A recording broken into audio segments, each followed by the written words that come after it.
రాజకీయం నేడు అబద్ధాలకు care of address. పదవులు, ఆస్తులు కూడబెట్టుకునేందుకే అడ్డదారులు.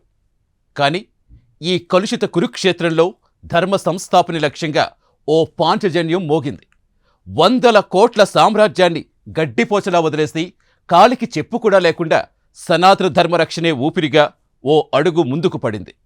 బీసీ, ఎస్సీ, ఎస్టీల గుండె చప్పుడుగా, యదువంశపు ఆత్మగౌరవ ప్రతీకగా దూసుకొస్తున్న ఆ ధార్మిక గొంతుక ఎవరు? ఆదర్శాలకే ఆదర్శంగా నిలుస్తున్న ఆ ఆకారం ఏంటి? ఆయనే భారత చైతన్య యువజన పార్టీ అధ్యక్షులు, నిఖార్సైన హిందూ ధర్మ రక్షకుడు బోడే రామచంద్ర యాదవ్.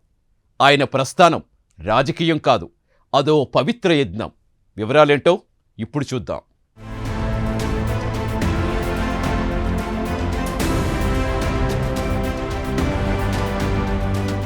చరిత్ర పుటల్లో యదువంశానికి ఒక సుస్థిరమైన, పవిత్రమైన స్థానం ఉంది. అయితే నేటి కలుషిత రాజకీయ వాతావరణంలో ధర్మ సంస్థాపనే ధ్యేయంగా దూసుకొచ్చిన ఒక అరుదైన తోకచుక్క గురించి ఇప్పుడు రాష్ట్రవ్యాప్తంగా ఆసక్తికరమైన చర్చ నడుస్తోంది. ఆయనే భారత చైతన్య యువజన పార్టీ అధ్యక్షుడు బోడే రామచంద్ర యాదవ్.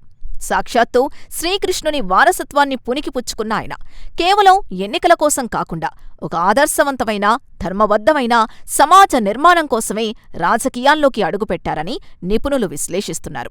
పదవులు, ఆడంబరాల కోసం పాకులాడే నేటి సమాజంలో యాదవ వంశ కీర్తిని దశదిశలా చాటుతూ నిఖార్సైన ధార్మిక గొంతుకగా ఆయన నిలుస్తున్న తీరు అందరికీ ఆదర్శంగా మారుతోంది. ఆయన ప్రస్థానం కేవలం రాజకీయ ప్రయాణం కాదని, అది ఒక పవిత్ర యజ్ఞంలా సాగుతోందని మనకు స్పష్టంగా అర్థమవుతోంది.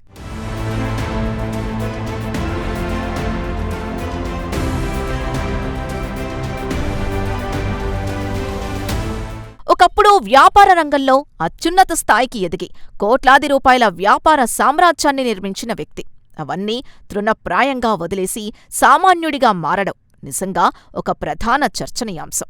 నేడాయన పాదాలకు చెప్పుల్లేవు, ఒంటిపై ఎలాంటి ఆడంబరాలు లేవు. కేవలం అచ్చమైన హిందుత్వ భావజాలం, లోతైన ఆధ్యాత్మిక చింతన మాత్రమే తన ఆభరణాలుగా ఆయన ముందుకు సాగుతున్నారు. పవిత్ర తిరుమల కొండతో పాటు రాష్ట్రంలోని ఇతర ధార్మిక క్షేత్రాల్ని కాపాడుకునేందుకు ఆయన స్వయంగా చేపట్టిన ధార్మిక సంరక్షణ యాత్ర ఆయనలోని అసలైన హిందూ ధర్మ రక్షకుణ్ణి ప్రపంచానికి పరిచయం చేసింది. సనాతన ధర్మరక్షణే తన ఊపిరిగా భావించి పాదరక్షలు సైతం లేకుండా అలుపెరగక సాగుతున్న ఆయన అడుగులు నేటి రాజకీయాల్లో సరికొత్త ఆధ్యాత్మిక పవనాలకు నాంది పలుకుతున్నాయని ఈ పరిణామాలు స్పష్టమైన సంకేతాలిస్తున్నాయి.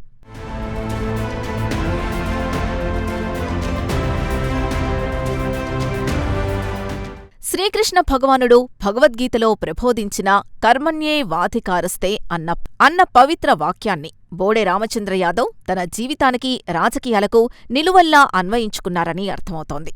ఆధ్యాత్మికత అంటే కేవలం కళ్ళు మూసుకొని కూర్చోవడం కాదని, సమాజంలోని అణగారిన వర్గాల కోసం శ్రమించడమే నిజమైన దైవ కార్యమని ఆయన బలంగా నమ్ముతారు.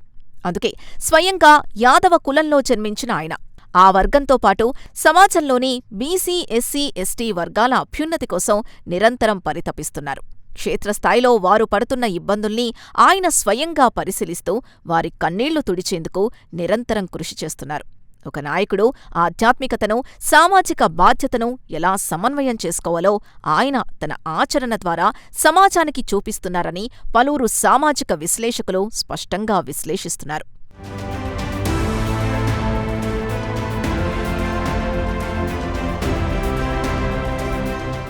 చట్టసభల్లో వెనకబడిన వర్గాలకు 55% రిజర్వేషన్లు దక్కాలంటూ బోడే రామచంద్ర యాదవ్ చేస్తున్న గర్జన ఇప్పుడు రాష్ట్ర రాజకీయాల్లో ఒక ప్రధాన చర్చనీయాంశం.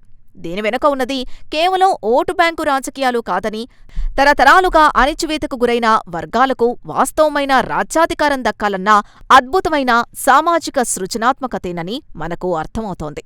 బడుగు బలహీన వర్గాలకు చట్టసభల్లో సముచిత స్థానం లభించినప్పుడే నిజమైన ప్రజాస్వామ్యం పరిఢవిల్లుతుందని ఆయన బలంగా విశ్వసిస్తున్నారు. తన ప్రతి అడుగులోనూ అట్టడుగు వర్గాల అభ్యున్నతే లక్ష్యంగా ఆయన వేస్తున్న అడుగులు భవిష్యత్తు రాజకీయ ముఖచిత్రాన్ని మార్చే దిశగా బలమైన సంకేతాలిస్తున్నాయి. నిరంతరం ప్రజల మధ్య ఉంటూ వారి హక్కుల సాధన కోసం రాజీలేని పోరాటం చేస్తున్న ఆయన స్ఫూర్తి నేటి యువతకు ఎంతో అవసరమని రాజకీయ పండితులు విశ్లేషిస్తున్నారు.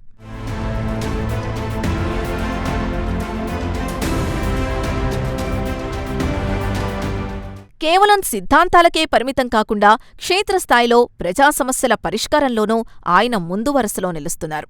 ఒకవైపు కాలుష్యకారక ప్రాజెక్టులకు వ్యతిరేకంగా మత్స్యకారుల పక్షాన రాజీలేని పోరాటం చేస్తూ, మరోవైపు రైతుల పచ్చని భూముల పరిరక్షణ కోసం గళమెత్తుతూ సామాన్యుడి హృదయానికి ఆయన మరింత చేరువయ్యారు. ధర్మాన్ని, దైవత్వాన్ని, సామాజిక బాధ్యతను సమపాళ్లలో మేళవించి ముందుకు సాగుతున్న బోడే రామచంద్ర యాదవ్ శైలి నిజంగా అనిర్వచనీయం. ఈ యుదువంశపు తోకచుక్క వేస్తున్న ప్రతి అడుగు యుదువంశ కీర్తిని దశదిశలా చాటుతూ భావితరాలకు ఒక అద్భుతమైన దిక్సూచిలా నిలుస్తుందనడంలో ఎలాంటి సందేహం లేదు. విలువలు కనుమరుగవుతున్న ప్రస్తుత రాజకీయ తరుణంలో ఆయన నాయకత్వం సమాజంలో ఒక సానుకూల మార్పుకు ఖచ్చితంగా నాంది పలుకుతుందని ప్రజలకు మరింత స్పష్టంగా అర్థమవుతోంది.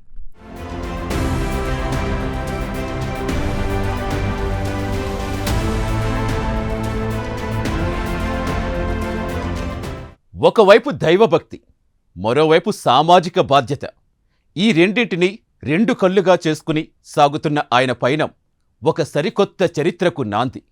చట్టసభల్లో బడుగులకు 55% రిజర్వేషన్లు అడగటం ఓటు బ్యాంకు రాజకీయం కాదు, అది తరతరాల అణిచివేతపై చేస్తున్న సింహగర్జన.